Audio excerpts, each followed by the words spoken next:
Hola, muy buenas noches, días, mejor dicho. Les voy a mandar, o más bien les estoy mandando este video sobre la clase que correspondería al sábado 27 de marzo del 2021. Esto debido a que a algunas comisiones que me fueron encomendadas, pues no voy a poder estar en ese día con ustedes. Sin embargo, les voy a mandar algunas actividades y pues continuar con los temas, como si la clase eh, siguiera de forma habitual, ¿no? Entonces, nosotros nos quedamos en los niveles de prevención. Ya hemos mencionado que la prevención puede ser de diferentes tipos, ¿no? No simplemente antes de la aparición de algún padecimiento, un malestar, una enfermedad, sino que hay diferentes niveles, desde la prevención primaria, prevención secundaria y prevención terciaria. Entonces, ya esto ya lo hemos considerado en otras clases, no creo que tenga mucho sentido volverlo a abordar. Vamos a continuar con algo también muy importante, que son los factores protectores. Miren, eh, un factor protector es algo que ustedes como psicólogos y psicólogas en formación van a tener que estar utilizando por el resto de su carrera, ¿no? Entonces, ¿qué son estos factores protectores? Pues son todos aquellos que disminuyen la probabilidad de riesgo, ¿no? O que un individuo caiga en una condición no deseada, ¿no? Por ejemplo, ¿qué sería una condición no deseada? Quizá el suicidio, quizá el consumo de drogas, quizá un mal rendimiento académico, quizá depresión, etcétera, ¿no?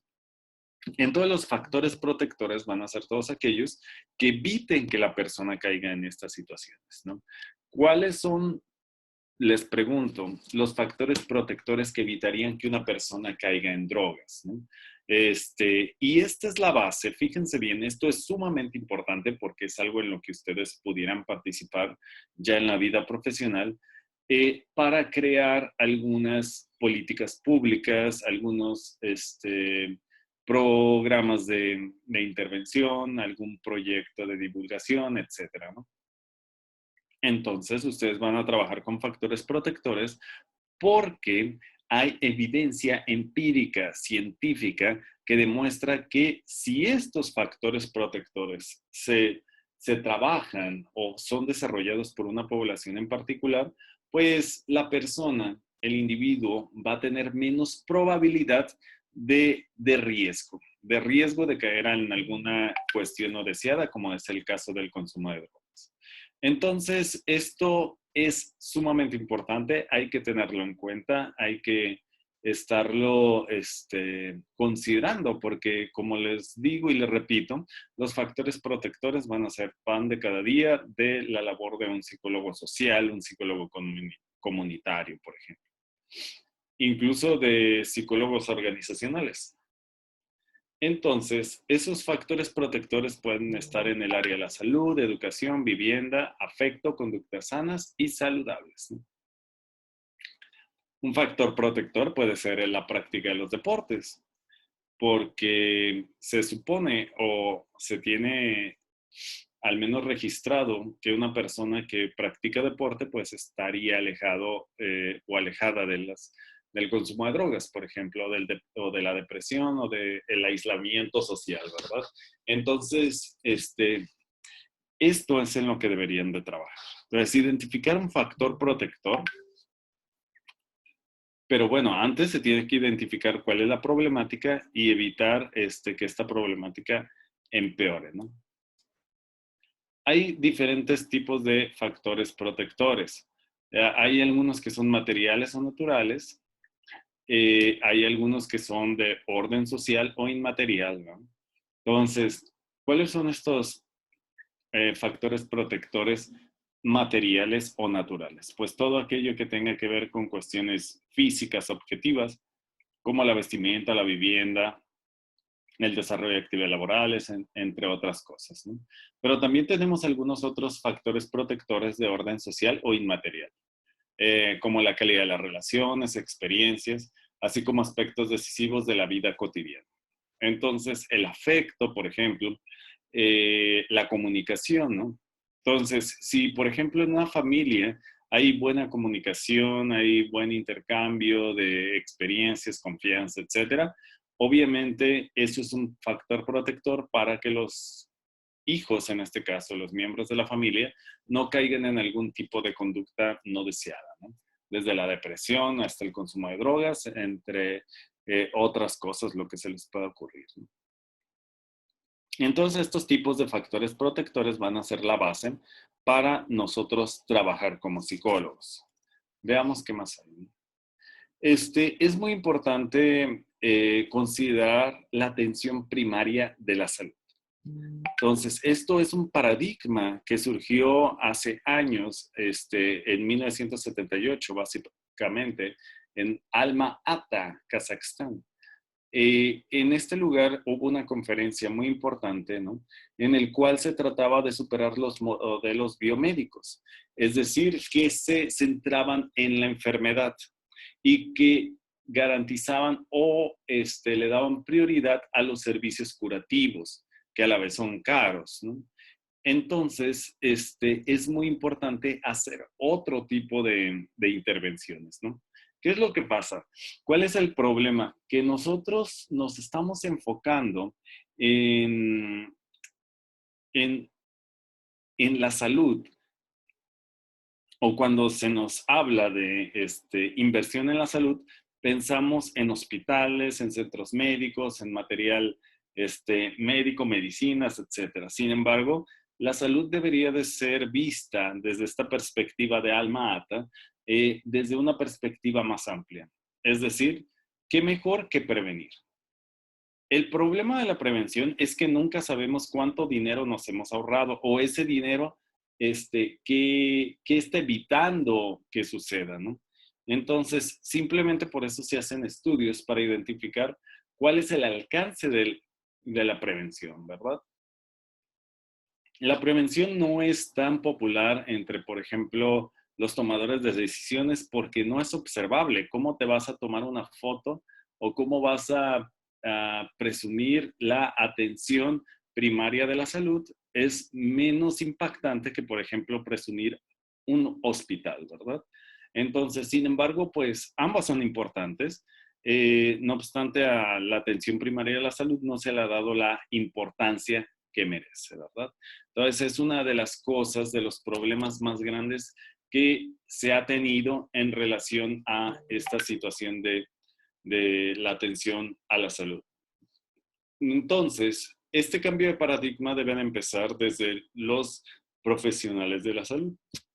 Obviamente, los psicólogos y psicólogas tendrían un papel sumamente importante, básicamente porque la prevención primaria va desde ese cambio de cuestiones más psíquicas, más conductuales, ¿no? Que es el objeto de estudio de la psicología, más que una perspectiva de tratamiento, ¿no? Que también la psicología lo imparte, ¿no? O sea, intervenir ya cuando está presente algún problema, ¿no? Como la depresión, como la ansiedad, como algo muy específico, ¿no? Sin embargo, pues la atención primaria de la salud debería de ir al meollo del asunto, ¿no? Ver la promoción de la salud. Es decir, cómo generar que haya, que una persona tenga buena salud. Bueno, otra cosa de la importancia que radica la atención primaria de la salud es la inclusión de los psicólogos, ¿no? Esto tiene que ver con la evolución del concepto de salud, enfermedad, vida, muerte. Entonces, esto es sumamente importante porque la salud, definida por la OMS, no solamente como la ausencia de enfermedad, sino el equilibrio biopsicosocial.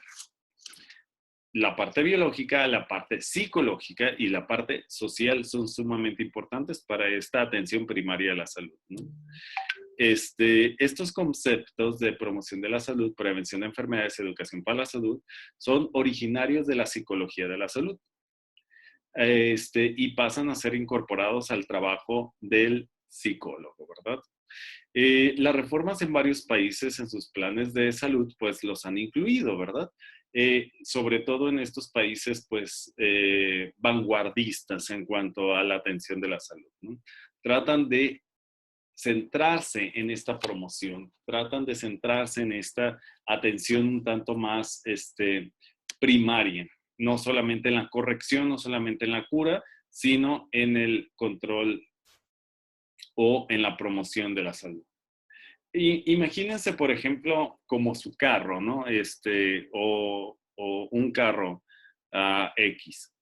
Ustedes probablemente lo llevarían a reparación al mecánico cuando tengan algún problema específico.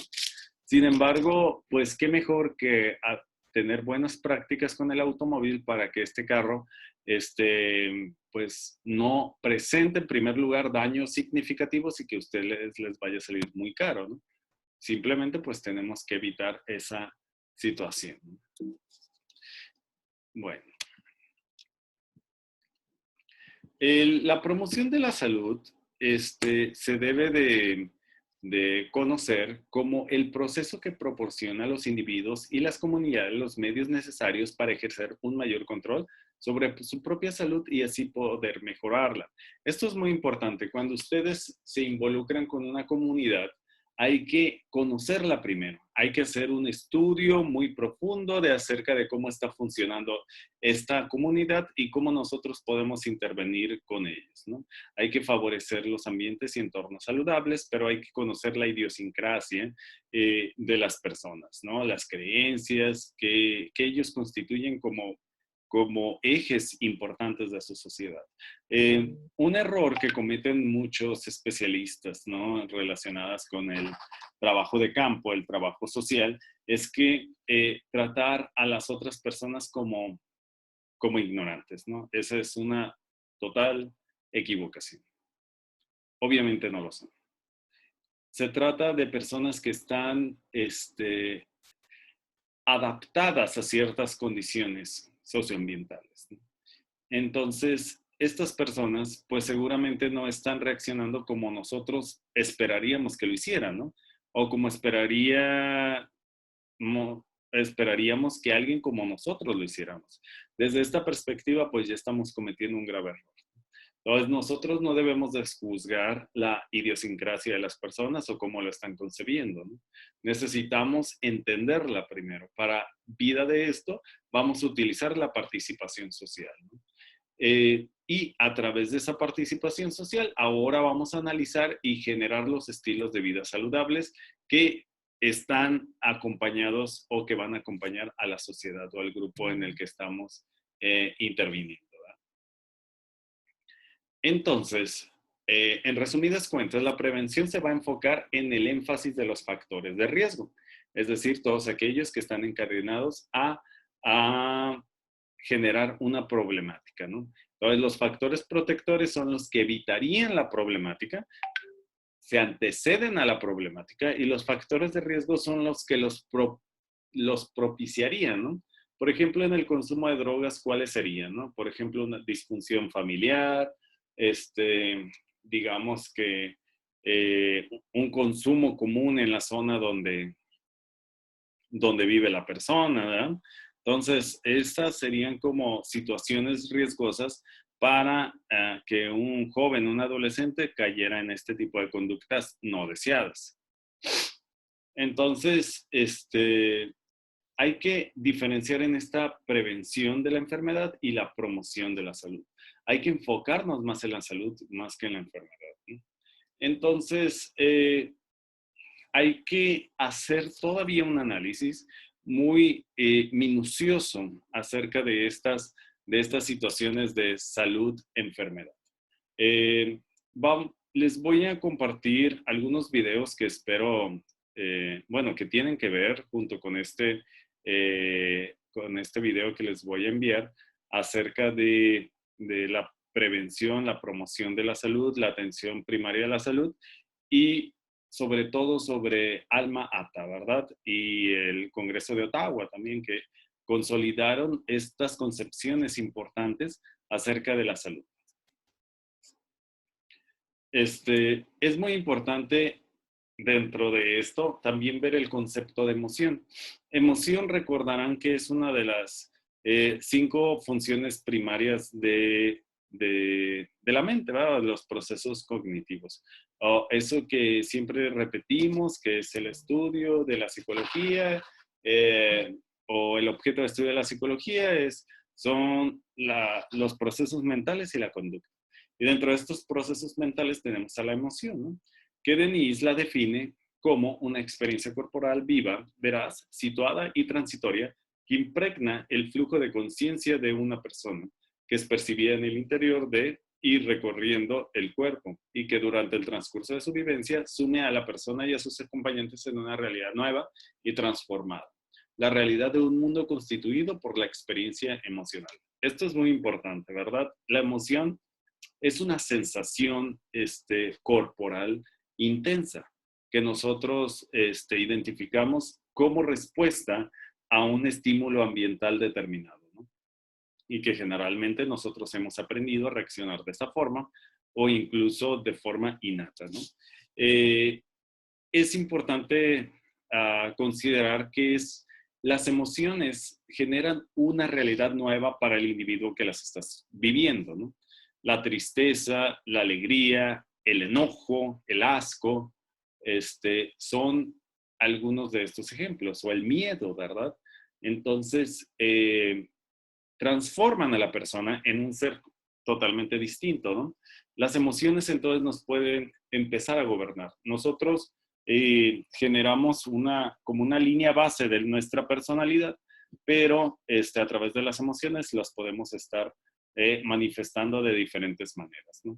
Entonces, es importante considerar estos aspectos de las emociones. Les recomiendo mucho para el estudio de las emociones leer a Paul Ekman, que fue, o es mejor dicho, un profesor de psicología en el Departamento de Psiquiatría de la Universidad de California en San Francisco.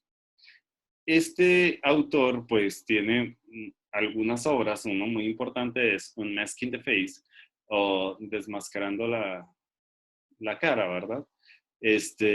Y habla sobre cómo nosotros podemos interpretar las emociones en las personas o las microemociones, ¿verdad?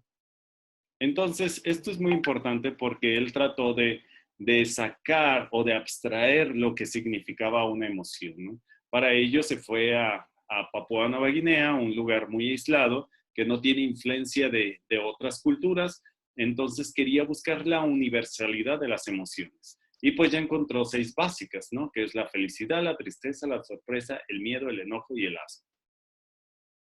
Sin embargo, pues está tratando de meter algunas otras, ¿no? Que ha ido identificando a través de sus diversos estudios, ¿no? Eh, Hay una metodología detrás de esto, es muy importante y es importante que las lean, ¿no?